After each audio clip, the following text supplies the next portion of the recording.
Atenção, o programa Rasta News não é recomendado para menores de 16 anos. Contém linguagem obscena, palavras de baixo calão, piadas ruins e humor nordestino. Tirem as crianças da sala.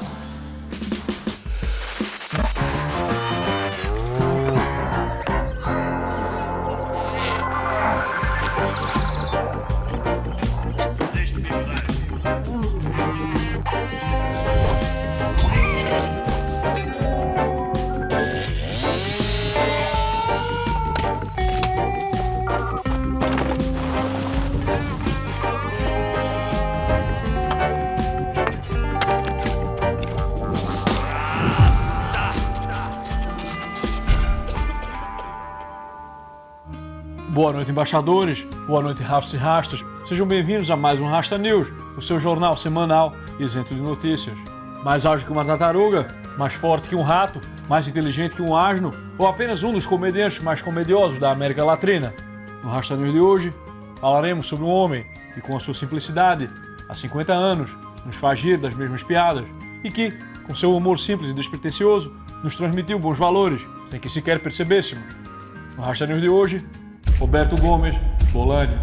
Que coisa incrível! Quem fez ele assim? Roberto Gomes Bolanhos. O Robertinho Gomes Bolanhos. Vai! Quem não conhece? Pô, filho do pintor Francisco Gomes Linhares e sua turma, com a humilde secretária Elsa Bolanhos, que, ao engravidar, foi informada que corria um sério risco de saúde ao proceder com a gravidez, e o médico a sugeriu que abortasse. El médico le dijo: tendrás que abortar. Y ella respondió: abortar yo jamás. Es decir, defendió la vida, mi vida. Y gracias a ello estoy aquí. E assim, em 1929, nasce aquele que viria a ser o maior comediante de habla hispana, que, não obstante, também se envolveu em campanhas contra o aborto ao decorrer de sua vida. Bolanhos, em sua juventude, tentou carreira como jogador de futebol e lutador de boxe. Porém, por seu baixo peso e baixa estatura, não teve lá muito sucesso. Mostre que é forte com o muque. É com esse músculo chamado bíceps. Ah, sim. Isso. Assim. Agora deixa duro. Já tá duro. Também tentou seguir a carreira de seu já falecido pai, como pintor. Mas foi apenas aos 23 anos que o destino o fez descobrir sua verdadeira vocação. Uma história um tanto quanto engraçada. Ao ver o anúncio de uma agência publicitária que estava contratando um aprendiz de produtor de rádio e televisão, Bolanhos decidiu se candidatar para essa vaga. Mas, quando chegou na agência, a fila estava enorme. Porém, ao lado, havia outra fila para aprendiz de redator, com muito menos pessoas. Roberto decidiu ir na fila menor e acabou ganhando a vaga. E assim, Bolanhos começou a trabalhar escrevendo roteiros para grandes programas humorísticos mexicanos, até que um dia um dos atores faltou no dia da gravação e o próprio Bolanhos teve que assumir o seu papel. Assim, descobriu a sua segunda vocação. Pô, olha quantas coincidências aí, pô. Parece até que ele estava predestinado ali, ó, da eternidade. Vai! Com o sucesso das histórias tão prolíficas e versáteis que Bolanhos escrevia, passou a ser apelidado de Chespirito, por ser considerado um pequeno Shakespeare latino-americano. Mas foi só em 1969, aos 40 anos de idade, que Bolanhos passou a ter o seu próprio programa humorístico, escrito e estrelado por ele. Engraçado, né? Chaves parecia, ele era um menino de 40 anos de idade, né? Podia ser ali do grupo de jovens da Nossa Senhora do Brasil, né? Mas eu não via que ele... Eu sabia que ele era velho, mas pra mim ele era um menino mesmo. Tipo, era engraçado como você comprava a ideia mesmo de que ele era um menino de 8 anos. Compro mais a ideia de Bolanhos como um menino de 8 anos do que de Palmoledo como liberal, né? E foi assim que Roberto Gomes Bolanhos começou a nos agraciar com seus diversos personagens. Dentre eles, os que melhor conhecemos são o Chaves, um pobre menino órfão que morava em um barril em uma humilde vila, e o Chapolin Colorado, uma sátira de herói que tanto nos divertia com seus idiotes e grandes com seus grandes motes e idiosincrasias. Em mosca fechada não entram bocas. Em boca fechada do que acompanhado. Pô, o cara era gênio, né? Gênio da lâmpada. ficava fazendo a gente rir da mesma piada, pô, anos e anos, eu rio até hoje, pô. Eu já sei o que é que vai acontecer, a gente já sabe, todo mundo já sabe, mas ri mesmo assim. O que será isso, né? Mas o que é isso? Mas o que é isso? Qual será que era o segredo dele? Eu arrisco dizer, rastros e rastros, que o segredo dele era justamente não ter segredos. Sim, a simplicidade de um humor sadio e despretensioso carrega muito mais significado do que qualquer humor inteligentinho, com as tais críticas sociais foda. Pô, vamos ver o Chapolin, né? Por exemplo. Pô, o Chapolin era um simples herói atrapalhado. Mas, se é verdade que ele era fraco, tonto, desajeitado e covarde, também é verdade que ele sempre enfrentava o problema para cumprir com seu dever de herói, sem jamais cair em bigodagem. Chapolin era mais herói que Batman e Superman juntos. Batman pra mim aí. ¿Qué piensa de los héroes como Superman, He-Man? No son héroes, no. Héroe el Chapulín Colorado. Y esto es serio. Sí, sí. El heroísmo no consiste en carecer de miedo, sino en superarlo. Aquellos no tienen miedo. Batman, Superman son todopoderosos, no pueden tener miedo. Claro. El Chapulín Colorado se muere de miedo, es torpe, débil, tonto, etc. Y consciente de esas deficiencias, se enfrenta al problema. Ese es un héroe.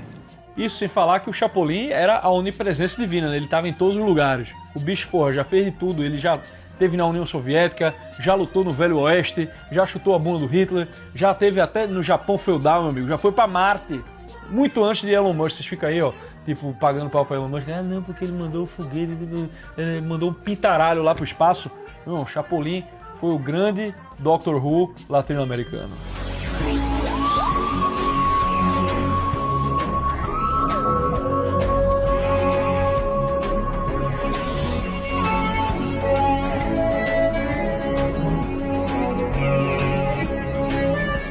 Eu nunca me esquecerei de uma aula de compaixão que tem no Chapolin, que é o episódio do ladrão de comida. Tá todo mundo procurando assim, tem um ladrão de comida, tá sumindo as coisas, pedaço de pão, sumindo manteiga, sumindo leite da casa da família. Aí chama o Chapolin Colorado, né? Ele vai lá ver o que é, aí no final do episódio ele resolve o problema. Mas Chapolin, como é que você resolveu o problema do ladrão de comida? Ele, mas é muito simples.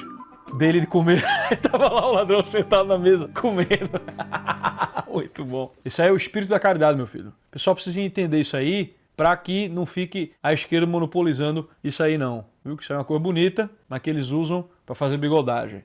Chaves, por sua vez, era um menino pobre e órfão. Vivia ali num barril. Mas mesmo assim, ele nunca deixava de enxergar o lado bom das coisas.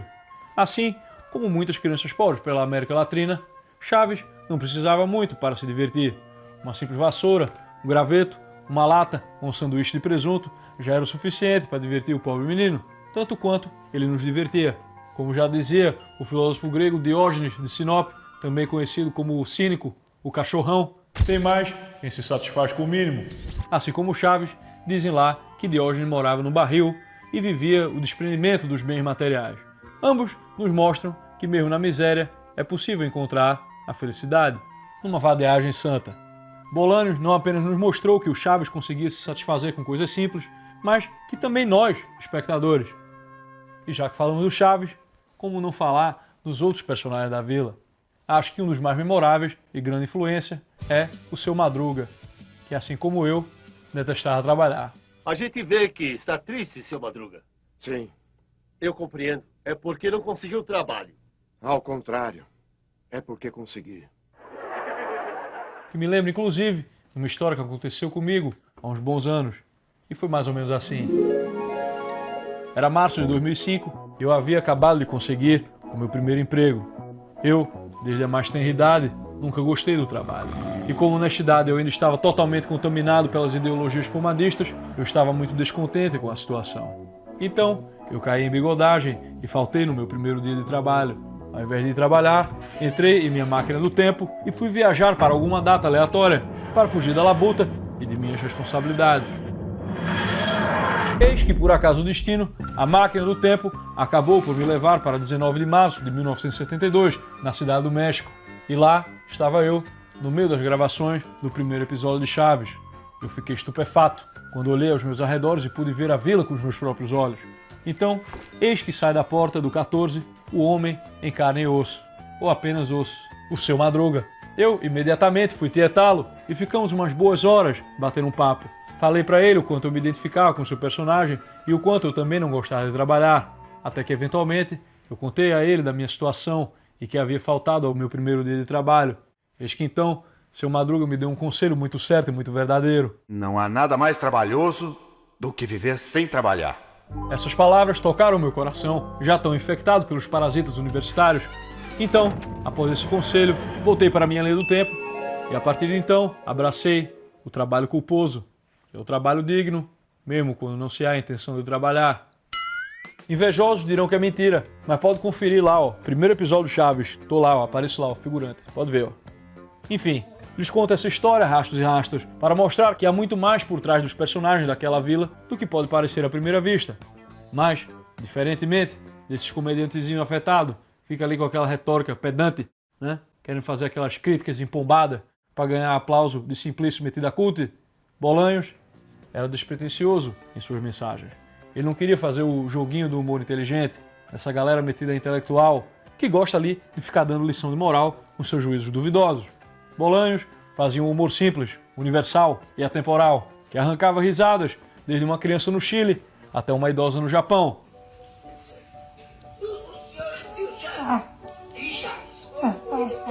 Mas que em sua simplicidade era capaz de transmitir valores perenes, também universais e atemporais. Pô, quem não lembra aquele episódio O Ladrão da Vida? Ladrão, ladrãozinho! Ladrãozinho, seu ladrão! Ladrão! Ladrão! Seu ladrão! Ladrão! Ladrão! Ladrão! Os moradores da vila são roubados por alguém e Dona Florinda, que é a avó da Dona Máxima, já acusa imediatamente o Chaves, né? O Chaves foi cancelado muito antes do advento das redes sociais. Então, ele vai embora da vila em uma das cenas mais tristes da TV Lisão latino-americana. Mas então ele volta e diz que, mesmo sem ser o ladrão, se confessou ao padre. E o padre lhe disse que se ele sabia que não era o ladrão, que era para ele voltar para a vila de cabeça erguida. Então o padre disse pra mim que eu podia voltar aqui pra vila com a cabeça lá no alto. Com a cabeça lá no alto. Pois ela fica só a meio metro do chão. Como é que foi? Continua contando. Então, ele diz para o Kiko que quando estava na igreja, rezou, não para que encontrassem o verdadeiro ladrão. Então pra quê? Rezei pra que o ladrão se arrependa e se torne bonzinho.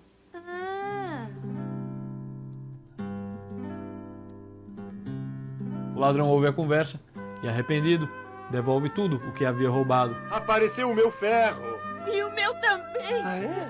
Que trouxe um sanduíche de presunto. Obrigado, seu defumado. Pô, meu irmão, é emocionante, né? Quanto tempo a gente fica pensando na vingança e a gente não pensa assim, tipo, no efeito que teria a conversão do ladrão, né? Porra, o momento da conversão do ladrão ali na cruz é o momento mais emocionante do mundo. Isso aqui, porra, é uma grande mensagem, excelente mensagem, diferente aí dessa porcaria, esses comediantes modernetes aí, nessa afetação intelectual. Ah, não, nós somos críticos. Querem mudar o mundo, querem ser revolucionário aí, esse monte de delírio de grandeza, e no fim são só mais do mesmo. Uma galera chata, barulhenta e barriguda. Porra. E aquele episódio dos churros, hein? Porra, seu Madruga e Dona Florinda, que nunca se deram bem, resolvem se unir na pobreza e fazer uma parceria empresarial. Dona Florinda faz os churros e seu Madruga os vende. A M Sol e o pai solteiro se juntando aí para fazer um troco. O Chaves, passando fome como de costume, não resiste à tentação de comer os churros ali, na surdina. Ou melhor, de vender o churro para ele mesmo, né? Seu Madruga, me vende outro churro, por favor. Claro que sim. Então, tá aqui o dinheiro e põe o churro.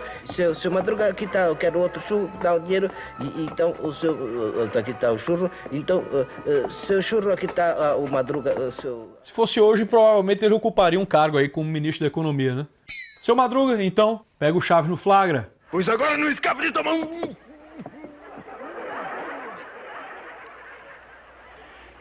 Digo... Você estava com muita fome, não é? Sim, claro. Então, a Dona Florinda chega e pergunta ao seu Madruga o que é que aconteceu com os churros. Vai me dizer que chegou alguém, comeu todos os churros e foi embora sem pagar. Pois mesmo que a senhora não acredite, Fui eu.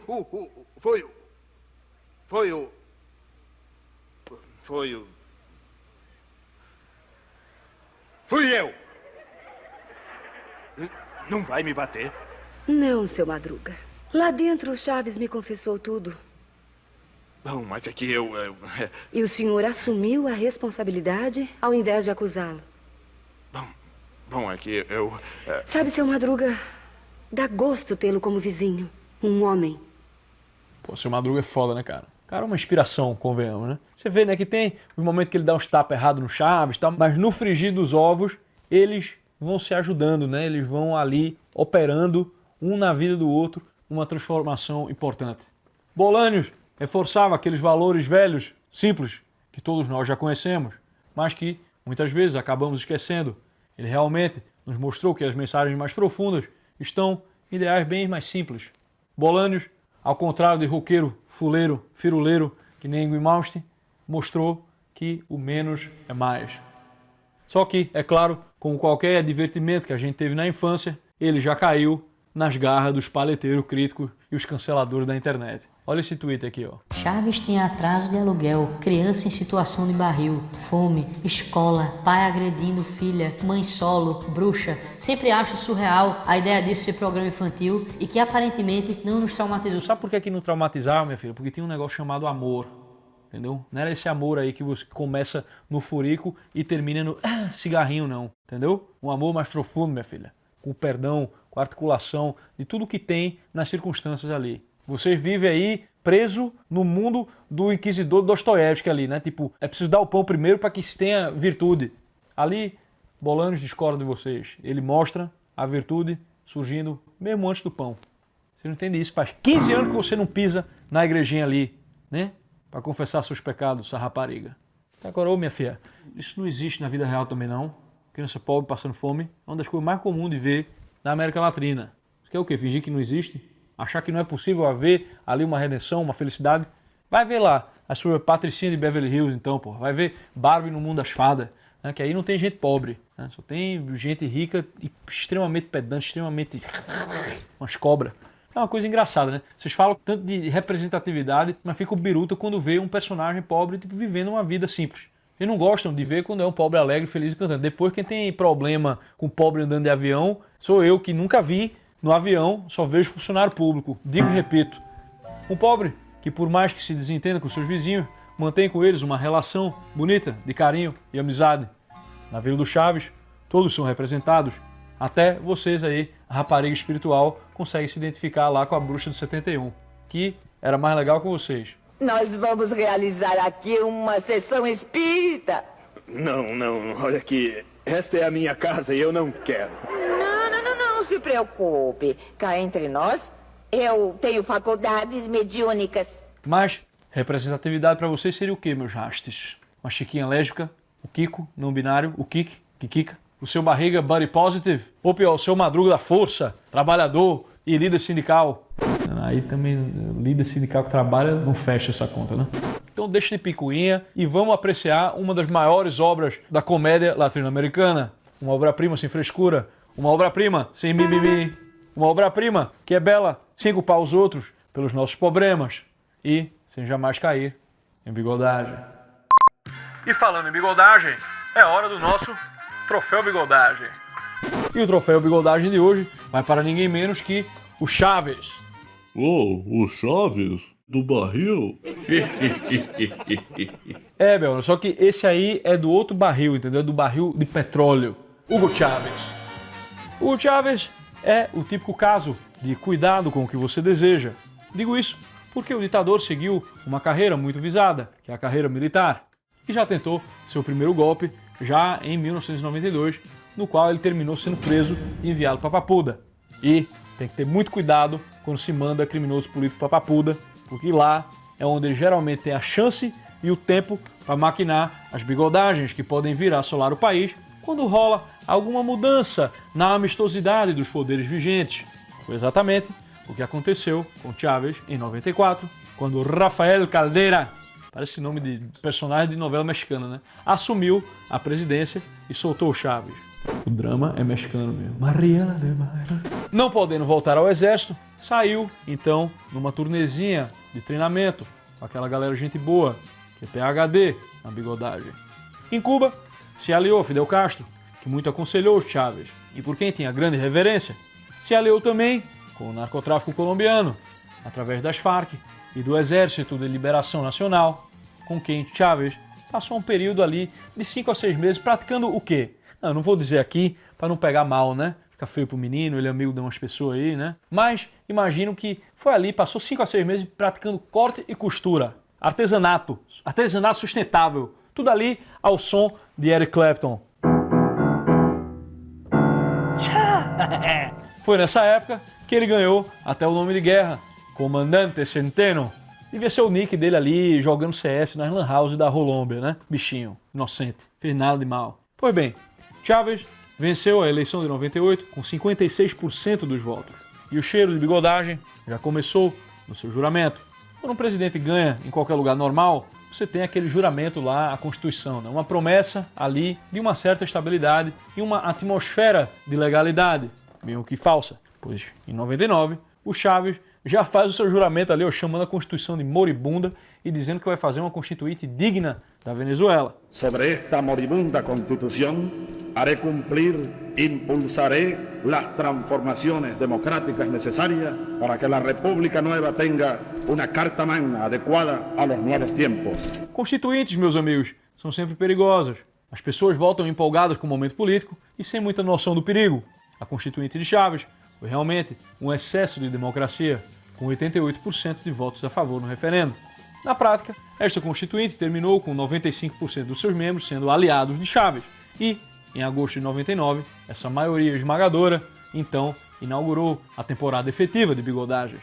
Em qualquer regime saudável, a bigodagem é mantida ali sob o controle, com algumas salvaguardas e consequências para abuso de poder. Mas, no dia 18 de agosto, a Constituinte votou-se capaz de abolir instituições e destituir oficiais que estivessem agindo apenas de acordo com o seu interesse. Esse tipo de critério vago é sempre marca da bigodagem, né? Que é agir de acordo com seus interesses apenas. Isso aí pode significar qualquer coisa que desagrade a autoridade que tem o direito de punir. Então, depois, a Constituinte resolveu declarar estado de emergência jurídica, essas palavras bonitas, né? Garantindo a si mesma o poder de passar por cima do judiciário. A Suprema Corte, o que fez? Nada. E foi então, mais tarde, substituída pelo Supremo Tribunal de Justiça. A nova Constituição só veio em dezembro, com um novo referendo, dessa vez com abstenção de 50%, mas a Constituição passou tranquila, com 72% dos votos válidos.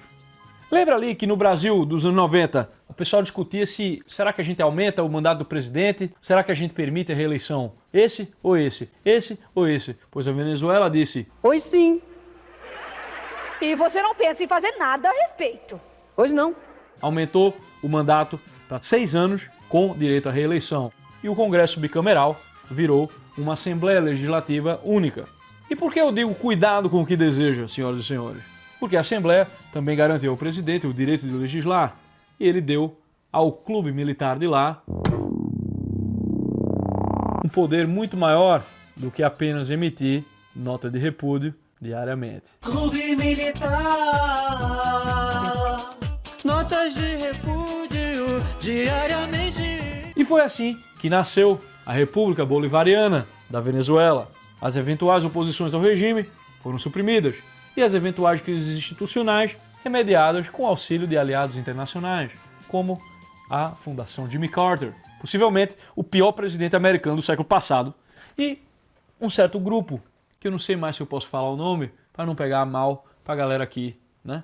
Mas, digamos que o tal grupo de amigos da Venezuela foi uma iniciativa de um grupo chamado Feira de Osasco. Feira de Osasco. É uma feira ali que durante anos as pessoas não acreditavam que existia, mesmo eles fazendo vários congressos, encontros da hora ali para pautar a agenda de todas as feiras da América Latina. O resultado das ações políticas de Chávez, eu acho que não preciso falar muito, né? Todo mundo já conhece, e o bigode se instalou lá de tal maneira que até orna a face do tirano da vez.